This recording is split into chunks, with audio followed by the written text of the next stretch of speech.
देखिए, जनता, ये नहीं कि भाजपा और कांग्रेस, अगर आज कांग्रेस मजबूत पार्टी होती देश में और फिर गठबंधन में जा रही होती, एक बेस उसका बड़ा होता, तो जनता का भरोसा भी ज्यादा होता, अपेक्षा करता। कमजोर बेस के साथ, जैसे मैं एक उदाहरण दूं, मेरे तो उदाहरण बिल्कुल जमीन के होंगे, वो किताबी नहीं। फल की टोकरी बनवाओ कीर्ति भाई, है दुकान पे जाके कहीं देने के लिए, अंगूर से नहीं बंधेगी, चीकू से नहीं बंधेगी, लीची से नहीं बंधेगी, टोकरी नहीं बंधेगी ना। बीच में एक तरबूज रखना पड़ेगा या अनानास, ठीक है ना, उसके इर्द गिर्द ये अंगूर चीकू सब टिक जाएंगे। क्या कांग्रेस तरबूज या अनानास जितनी मजबूत नहीं है, ये व्यवहारिक सच है भाई। 22 लोग जगन रेड्डी की पार्टी की लोकसभा में हैं, 40, 42, 44 कांग्रेस के हैं। सोच सकते हैं आप। इसलिए आपका जो नैतिक सत्ता है ना, वो कमजोर हो जाती है। और यही स्थिति 77 में हुई थी, जब जयप्रकाश जी जैसे राजनीतिक संत की अगुवाई थी। उसके बाद क्या हुआ? चरण सिंह, जगजीवन राम, बहुगुणा, मुरारजी, वाजपेयी, अडवाणी, क्या हुआ? 2.5 साल में सिराजा बिखर गया कि नहीं बिखर गया? क्योंकि कोई वैसा नहीं था, मैग्नेटिक फोर्स नहीं थी जो इतनी बड़ी होती पार्टी जिसकी सब सुनते। क्या रंगबाजी चरण सिंह जी की थी? रत्नाकर भाई, बड़े अद्भुत बात बता रहा हूं। क्या ये कॉमनली नोन नहीं है फैक्ट? रंगबाजी चरण सिंह की साहब की चलती थी कीर्ति भाई। ये परसेप्शन है शायद उन्हीं की सबसे ज्यादा थी। और सांसद सबसे ज्यादा लोकसभा में जीत के आए थे जनसंघ के। क्या समझ रहे ना? 77 में। ये बात भी मेरे ख्याल से बहुत लोगों को स्मरण में नहीं होगी कि जनसंघ के सबसे ज्यादा लोग जीत के आए थे। क्या लेकिन चरण सिंह ने कहा हम डिप्टी प्राइम मिनिस्टर बनेंगे, हम होम लेंगे। वाजपेयी से कहा कि इनको कुछ और दे दो छोटा मोटा। क्या तो नहीं चलना था ना, क्योंकि वो अनुलोम विलोम था गठबंधन। भारतीय जनता पार्टी का गठबंधन क्यों चल पाया? वाजपेयी जी के समय में इतना बड़ा महान नेता होने के बावजूद भी झंझट रहा ना रत्नाकर भाई, रहता था झंझट। मैं तो गवाह हूं एक पत्रकार के नाते। क्या उतना टॉलेस्ट लीडर था फिर भी, क्या जिसका पर्सनल ऑरा था। कभी करुणानिधि, कभी जयललिता, कभी ममता, कभी कोई दाएं कभी बाएं। 14 से लेके आज तक कोई झंझट नहीं है। क्या नहीं है ना? क्योंकि आधी टोकरी का बेस तो भाजपा है, आधी से ज्यादा 75% में। क्या बाकी चीकू अंगूर सब सेट हो जाओ, जिस जिसको रहना टोकरी में रहो, नहीं तो जाओ। नहीं, ये अंतर है, ये अंतर है गठबंधन का। बाकी सारी बातें कहानी है। चुनाव के मंच पर कौन जाके कहता मैं अमीरों के लिए लड़ने आया, कुर्बानी देने आया हूं? कोई नहीं कहता। सभी कहते गरीब के लिए लड़ने आए हैं।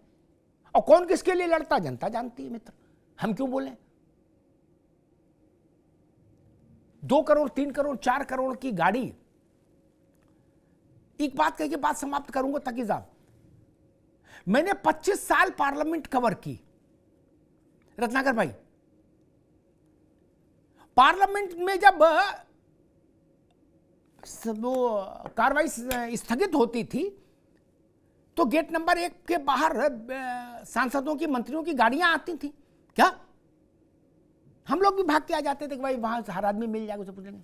गाड़ियां देख के वो रेला मेला, ऐसा लगता था आप लंदन के ऑटो एक्सपो में हैं। क्या गरीबों की लड़ाई लड़ने वाले नेता जब निकलते थे तो ऐसी ऐसी गाड़ियां और से पोर से कौन कौन नाम की, जो हमने तो कभी नाम भी ना सुने। क्या लकधक लकधक, वो सब अंदर यही कहते थे हम गरीबों के लिए लड़ने आए। क्या गाड़ियां किसी की 2 करोड़ की, किसी की 3 करोड़, किसी की 4 करोड़ की। विष्णुकांत शास्त्री और चतुरानंद मिश्रा जैसे लोग बहुत कम थे जो पैदल पैदल बीपी हाउस चले जाते थे पीछे से। क्या वो भी सब गरीबों के लिए लड़ रहे हैं ना। और जो बात अभी इन्होंने कही थी ओपी सिंह ने, ठीक है वो तंज है लेकिन बात तो गलत नहीं। हमको सुबह की दैनिक क्रिया के बाद धोने के लिए पानी चाहिए, उसके लिए भी रिमोट वाला सिस्टम लगा दिए क्या कि उसमें टेम्परेचर सेट करेंगे। ये तो फिर गरीब की लड़ाई का मामला नहीं मित्र। क्या आपके घर के पर्दे भी रिमोट से खुल रहे हैं और बंद हो रहे हैं? गलत कह रहा हूं क्या कीर्ति बाबू? बताओ। गरीब आदमी जब ऐसे चित्र देखता होगा तो उसके मन पे क्या गुजरती होगी? नहीं, क्या गुजरती होगी? अरे जो लोग लूना पर नहीं चलते थे वो 5-5 करोड़ की गाड़ियों पर चल रहे हैं कि नहीं चल रहे हैं? चल रहे हैं ना। उनकी तनख्वाहें तो कभी इतनी नहीं रही, उनका कोई उद्योग धंधा भी नहीं है, खेती उनके पास थी नहीं, परिवार गरीब था, पैसा आया कहां से? काम कोई किया नहीं, खेती थी नहीं, तनख्वाह हमको मालूम है सांसद की कितनी, विधायक की कितनी। 15 एकड़ में कोठी कैसे बन जाती है, कोठी के अंदर हेलीपैड कैसे बन जाता है? ये गरीब का मसला नहीं। इसलिए ये कहना भैया सब लोग बंद करो कि गरीब के लिए हम अपनी जान दे रहे हैं। ये कहिए हम चुनाव लड़ने आए हैं, चुनावी राजनीति करना चाहते हैं, ठीक है, अच्छी बात है। और राजनीति इसलिए भी अच्छी है, लालू जी की तबीयत देखिए कितनी खराब थी पहले। जब से बिहार में नीतीश जी ने पाला बदला, वहां सरकार आई आरजेडी के सौजन्य से, लालू जी की तबीयत ठीक होने लगी। और अब इतनी ठीक होने लगी कि वो बंगलोर मुंबई जाने से पहले ये बोल कर गए एयरपोर्ट पर कि हम नरेंद्र मोदी की टेटी पकड़ने पर चढ़ाई करने जा रहे हैं। नहीं, और बैडमिंटन खेल रहे। ये सत्ता का ही च्यवनप्राश है ना, इसका गरीब से क्या लेने देना? ये मसला है। इस बात को सबको स्वीकार करना चाहिए कि गरीब के नाम पर बिल मत फाड़िए। आपकी अपनी राजनीतिक महत्वाकांक्षाएं हैं, अपना संतुलन है, अपना असंतुलन है, अपनी सफलताएं हैं, अपनी असफलताएं हैं। गरीब को अपनी लड़ाई मित्र अपने आप लड़नी है, और वो जानता है कि उसका भला तभी होगा जब दिन भर मेहनत करेगा तो शाम को खाना खाएगा।